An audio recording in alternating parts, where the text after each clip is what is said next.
I was in the jail behind here. I got diagnosed with schizophrenia. Who knew? What'd you go to jail for? Because I was hospitalized at Grady. They were trying to kick me out, turn me back around on the streets.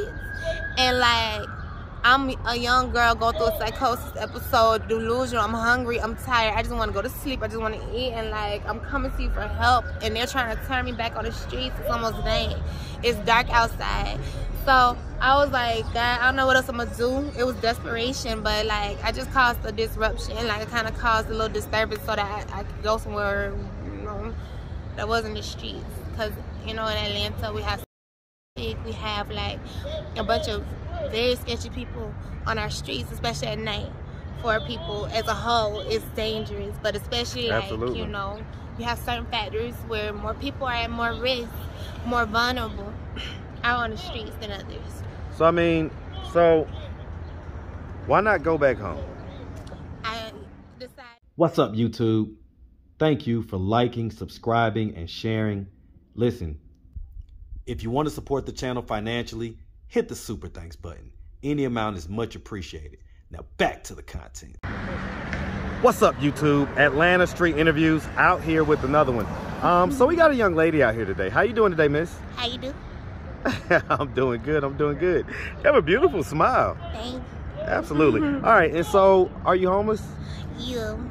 Okay. How old are you? I'm 26. 26. All right. And so, how long have you been homeless? Not long. Probably since July. This is the first time I've been out on my own. Yeah, since July of last year. So approaching about a year. Okay. Okay.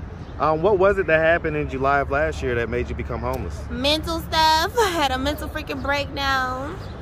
I have mental health disorder, schizophrenia, and bipolar. I was diagnosed. So what we have is these psychosis episodes sometimes where we kind of don't know what's reality, what's fantasy. But I was going through a psychosis episode. Long story short, like, I didn't have a lot of support in my family once I had it. So I kind of, I don't know, I wanted better for myself, so I kind of had to leave in order to get the help and support that.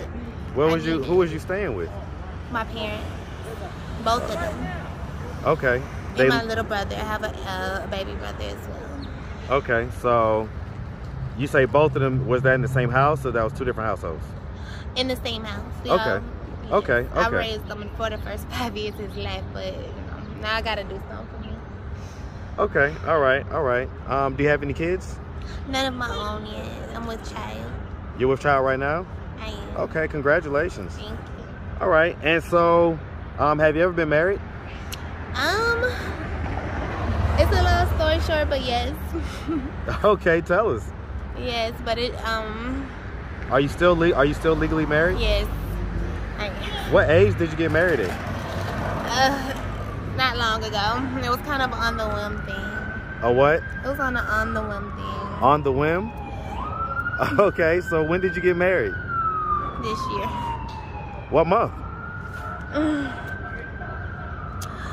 September. Okay. Not this year. Yeah, last year. I get it though. I get it. Within a year. Okay. And so where's your husband at? It's a long story short, but I'm on my own right now. So that was like a quick relationship? No, I kind of walked away. I left him because I'm on a journey now, and it may not make a lot of sense. I follow my heart, but like, I know how I deserve to be treated. I know the streets is not easy, but like, I know it's a certain way I want to be treated and talked to, and it's that simple. When did you leave him? Oh, I would say like a couple days ago. And like, yeah, it's kind of been like that. And so, did you have a roof over your head then? I mean, I just came back to Atlanta. I went out of town to because I had a family member. My grandmother grew sick.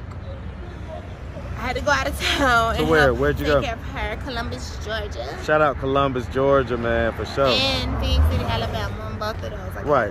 On both sides, but I'm just coming back in town literally this week without nothing but the clothes on my back and a mustard seed of faith and like a hope and a dream that things will get better. And like, here we go. I'm just not coming back. So I left him. That's why it don't make no sense. I left town. I just threw my hands up. I left. And so you were living with him? Yeah, you can say that. We're homeless. Okay, so he was homeless as well? And so y'all were homeless in Alabama? Here. Here in Atlanta. Okay, and then you had to go over there to kind of help take care of family members? Family stuff. I had okay, family and you're just not getting back? Okay. All right. Getting back, we'll see. Okay, well let's start from the beginning. So where are you from? I was born in Columbus, Georgia, but I came to Atlanta when I was like 1 or 2. I've been here my whole life, and I just left last year, like around November, around Thanksgiving. I left last year to go back to my family in Alabama, and I've been gone up until last week, and I'm coming back. So let me ask. So growing up, it sounds like you had both your mom and your dad in the household, and were they married? Yes. Are they still married? Yes. Okay, and so you say you have, is it just one sibling? I have 2. I have a half sister, but she grew up in a separate household. I grew up as the only child. Okay. And me and my baby brother are 20 years apart, so you know we didn't grow up together. Together, I get it. I raised him, you know. I get it. Okay, so he's still a child. Yeah, baby. Okay, I get it. All right. Okay, and so growing up, would you say you had a fairly normal childhood? No. Tell me about it. It was stuff, you know. Who did it? My family, my dad, and the men, and a few women in my family. So your dad, and you say a few women? Yeah, it was both of them. Yep, and so. Which women? It was cousins, and yeah, it was like women in my family. And so how old were you the first time that happened? This is before I can remember. Before you can remember? Yeah. So you was a young child? Mm-hmm. I'm sorry that happened to you. What effect do you think it had on you growing up? It made me super protective over my baby brother, you know? That's why I'm not really, you know, what was me is bigger than me, because I live through God. I let God guide me, and I know God put me in certain positions so that it don't have to keep happening. Let me ask you this. What age were you the last time you could remember your dad doing anything like that? Oh. 14. And so he stopped after that? Because I got fat. Because you got fat? Because you gained weight? Yep. Okay. All right. So, okay, definitely not a, I guess, normal childhood. Did you go to high school? I went to private school. You was private school? I've been homeschooled my whole life. Okay. And so, did you graduate? I got my GED. I did graduate, but I didn't graduate with enough credits. So I got my certificate, but it was empty because I didn't have enough credits to graduate. So I had to end up either repeating another year or getting a GED. So I bit the bullet and said, I'm just going to get a GED. Did you go do any college? I did. I went to nursing school. I was in nursing school. I'm a CNA. But, yeah. You're a CNA right now? As we speak, yes. Okay. And so, I mean, you know, why can't you get a job as a CNA? My mental health stuff. Every time I started working, it would overwhelm me, and then I'll end up going back into one of my when was the first episodes. age that you were diagnosed with your mental health diagnosis? Let's see, I'm 26 now. The first time I was bipolar, 2018. I had to go to a psychiatrist, and then when I found out I was schizophrenia last year, when around the time I went to I was in the jail behind here, I got diagnosed with schizophrenia. Who knew? What'd you go to jail for? Because I was hospitalized at Grady. They were trying to kick me out, turn me back around on the streets, and like, I'm a young girl going through a psychosis episode, delusional. I'm hungry, I'm tired, I just want to go to sleep, I just want to eat, and like, I'm coming to you for help, and they're trying to turn me back on the streets. It's almost night, it's dark outside. So I was like, God, I don't know what else I'm gonna do. It was desperation, but like, I just caused a disruption, like, I kind of caused a little disturbance so that I could go somewhere, you know, that wasn't the streets. Because, You know, in Atlanta, we have sex traffic. We have like a bunch of very sketchy people on our streets, especially at night. For people as a whole, it's dangerous, but especially like, Absolutely. you know, you have certain factors where more people are at more risk, more vulnerable out on the streets than others. So I mean, why not go back home?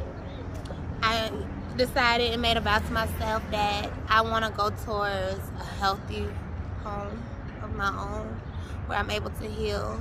Does your family know about what your dad did to you? They know, but they're literally,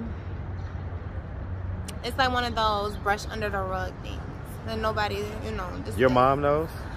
Yes, she knows. Did she know back then? She knows. She knows. She does. Yes. Yes. I mean, do you think the reaction that you have is kind of like a defense mechanism, kind of, you know, having to be tough and not really think about how it really makes you feel? Yeah. I mean, I guess. I mean, I suppose. Okay. All right. So, I mean, at this point, what are we doing to try to get ourselves off the street? You don't want to go back home, and I get that. What are we doing to try to get ourselves off the street? Well, for now, I'm really just holding on extremely tight to God as He guides me towards the right people, the right opportunities, in the right places at the right time to like make sure that I'm safe, I'm protected, and that I'm getting myself established. Because I have my goals. I'm not going to share them with the world until they come into fruition. But in the meantime, stay prayed up. Stay prayed up. And just go places and opportunities. I've been meeting so many different people. Do you have any uncles, aunties, family members that I do. you would feel good about staying with? I did stay with them. That's why I'm coming back. But I back. guess it's the psychosis episodes? No, not at all. Okay, so why not stay with them? They turned their backs on me. It's How that so? simple. And they got what they needed. Like, you know, once I had my services, they knew my position. They got what they needed, and then like once they got what they needed is what did they when get? it was time for me to get my ID, get to back and forth to different places I needed to get my documents, or to talk to certain places about apartments and this and the third. None of them felt like I was inconveniencing them, or like they'll make it seem like I was bothering them, you know, to help me, you know, like the way they said they was gonna help me. But well, I mean, what if right now, what if the situation is that they just can offer you a place to stay, but you have to get around on your own? Well, that's what I was doing. That's what you was doing? And so what was the problem? I mean, because it sounds like you was complaining about them not really. I would tell you it's not a problem. I'll tell you what was right. I decided to make a decision for myself that I'd rather choose myself over toxicity. That's all. So what was it about that situation that was toxic? Multiple situations. It's going to be a long story. That's why I'm not getting too much into details. But it's my family. It's multiple family members, not just one. I can see that this bothers you. It's fresh, you know. It's fresh cut moves, you know. Okay, they well. They kind of did me dirty. They did you dirty? They did me dirty. Well, I mean, okay, so you said you got the psychosis thing. What happened that you felt like they did you dirty? It's not psychosis, sweetness. I'm tired of people thinking that, you know, they could take a person's kindness for weakness, who want to be used. How did they use you? Well, from what started is when you're constantly receiving and not giving in return, that's using something, right? Right, so I'm asking, what did they receive from So you? if it's somewhere where it's not reciprocity, you know what reciprocity is? Of course. Give and take. So what were you giving them? That's what I'm saying. It was a situation where when I needed their help, they were not able to help me and get the stuff I needed. That's what I'm trying to tell you. It was different factors for different people, but like, long story short, they did not come through on their end for me to help me. Okay. That's all. Okay. All right. Well, listen, miss, you know, we really appreciate you taking the time. Thank you for answering all of our questions. I'm not gonna lie, this is like my therapy. I feel like I just talked to my therapy, and I got some stuff on my told shoulders that. I've been told that before. I've been told that before. So listen, if anybody out there wanted to reach out, help, or donate, do you have a way they could do that? Do you have social media, Cash App, anything like that? Yes, actually, I'm a beginning content creator, an artist myself. So, you know, you'll see this name in the streets. That's right. Yes, Baby Love. I have a Cash App. I mean, I give that out. What's your Cash App? $ love, LOVE, uppercase IO. I mean, shit. Okay. LOVE, uppercase A, YO. Uppercase LUWA, number 4. Love Ioluwa 4. All right. All right, miss. Well, listen, we really appreciate it, and we wish you nothing but the best out here. Okay.